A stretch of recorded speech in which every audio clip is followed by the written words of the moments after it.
This week on TSENA, we have the pleasure of chatting to legendary comedian Joey Rasdien. Since his breakthrough, he's enjoyed an illustrious career. Unaffected by fame and celebrity, Joey remains genuine without illusions or pretensions. Let's go and meet him.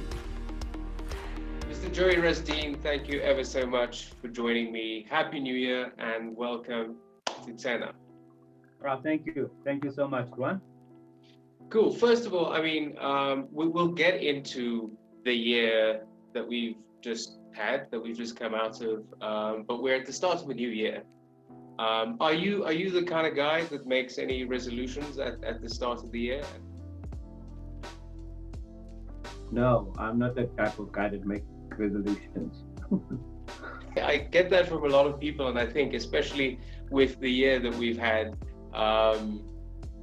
people have sort of just let go a bit of, trying to plan out everything. I think, with all of the uncertainty going on, one has to be a bit more relaxed about stuff. I guess my New Year's resolution would be to find a cure for COVID, perhaps, maybe. Right. Or that would be a good resolution for the New Year. Try and eradicate Corona. I don't know. Yeah. Speaking about COVID, how's it been for you? Well, how's it affected you? Work, health, movement? I'm blessed, and I thank the Lord that, Alhamdulillah, that I haven't had COVID. None of my family or close family members had COVID. So none of us got sick, so we were out in that.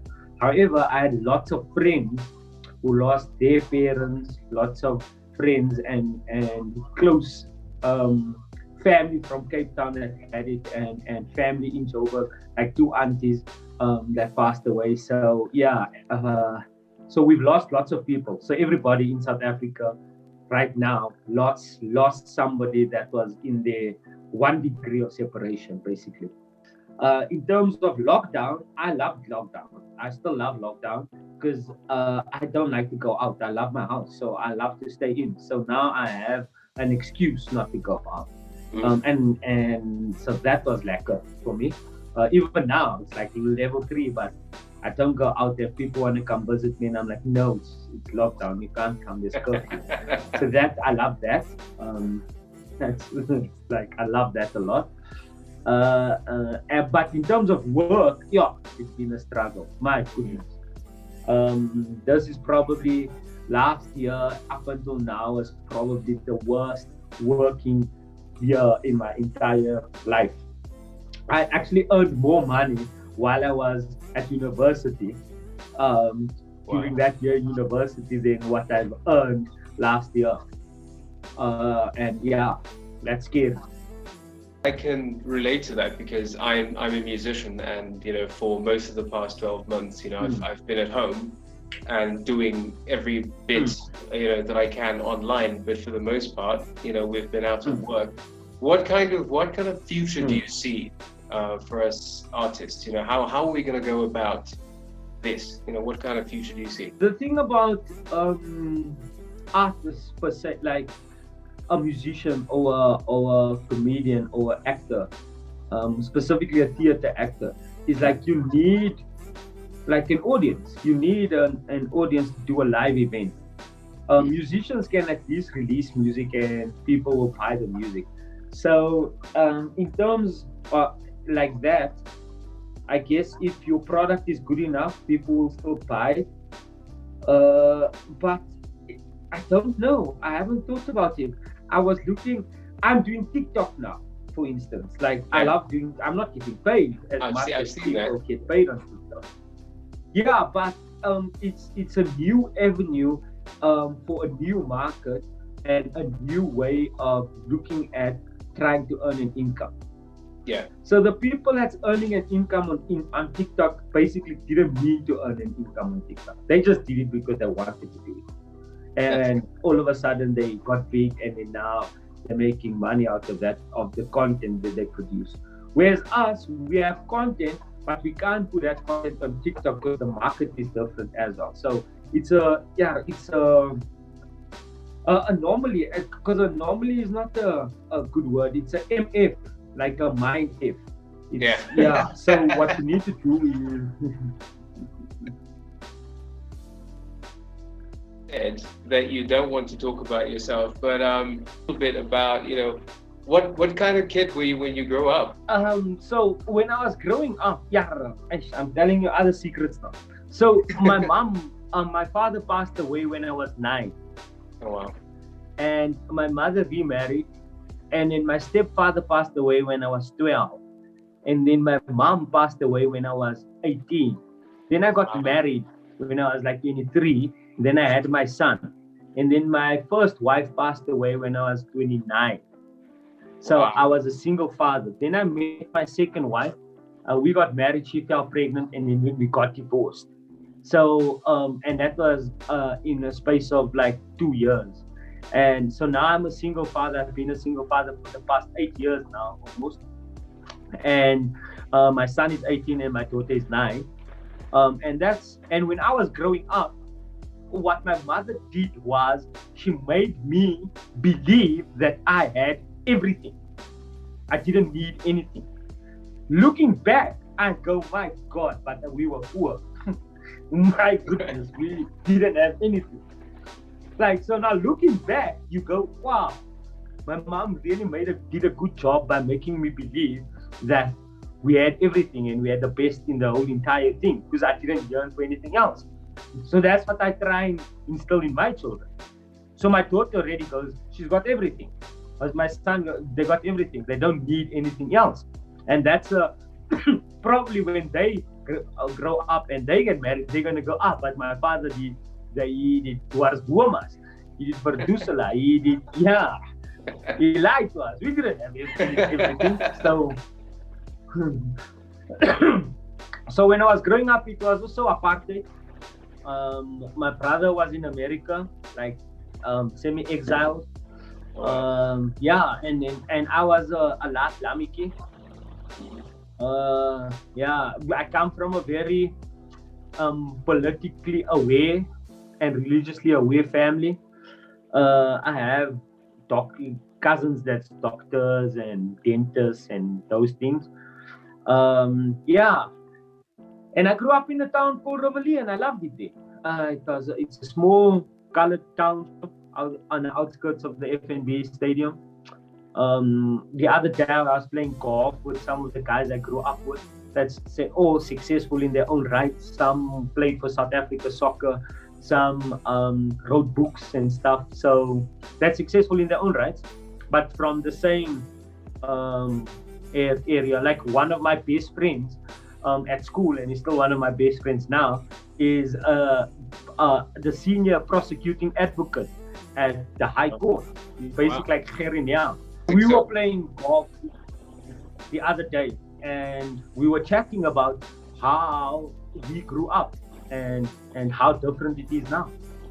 Yeah. So when you ask me that question, how I grew up and how I was in terms of my surroundings, it was totally different. But in terms of who I am, it's so the same. I'm still the same guy that would go to the woods alone and go hug a tree. I'm still that same guy. I'm still the same guy that loved to be alone by himself. And when I was smaller, I was exactly like that. Yeah. Oh, cool. Yeah, which is obviously a very interesting thing, because your on-stage persona is obviously that of someone who's extroverted. We tend to think about comedians and actors to be extroverted, but you're not. Yeah, and that's a conundrum, and it's an oxymoron, and I guess it's called it's a cathartic experience. It's like, where every time I go on stage, it's a cathartic experience. It's a healing experience. The audience don't know that they actually my drug. They don't know that me being on stage, speaking to them, they are doing more for me than what I'm doing for them. So me being there with them, speaking about what's in my head and they find it interesting, that for me is a cathartic experience. That for me is like a healing experience. And during COVID, we've lost that. You can go off your rocker. So now you have to speak to the wall, but the wall doesn't give you the same feeling back. But at least you're getting it out there. So yeah. So and I think that's why I love stand-up comedy so much, because it's a cathartic experience, because the people that come to watch you don't know that they actually are healing you in some sort of way. I'm speaking from my personal experience. Something that I find quite interesting about you, and you allude to this about, you loving lockdown and being at home, in a world where everybody seems to be so obsessed with fame and celebrity, you seem to be distinctly unaffected by it. Is that a fair judgment? And why is that? You see, I do what I do because I want to do it, and I do it with enjoyment, and that enjoyment is my reward. Then you get bonuses like money, and then you get bonuses like people recognize you, but that's not important. Yeah. So that's just a bonus, and you can get caught up in that you think how people perceive you. And online, I'll give an example. So people that don't know me personally, when they meet me in my personal space, they'll be like, "Oh my goodness, this is strange," because I love being at home. I love watching documentaries. I read books and shit. I don't want to go out to the parties. If I do go out to the parties, it's lekker. So you have that party once in a while, but you don't. It's not a weekly thing. It's not even a monthly thing. It's that data. So there's other things that I like to do, like going to my children's school and watching school sport, and that is more important for me than how people, what type of persona you wanna try and put out there. And that's why I guess I'm a bit unaffected of that, because it's like the way we see things as we are.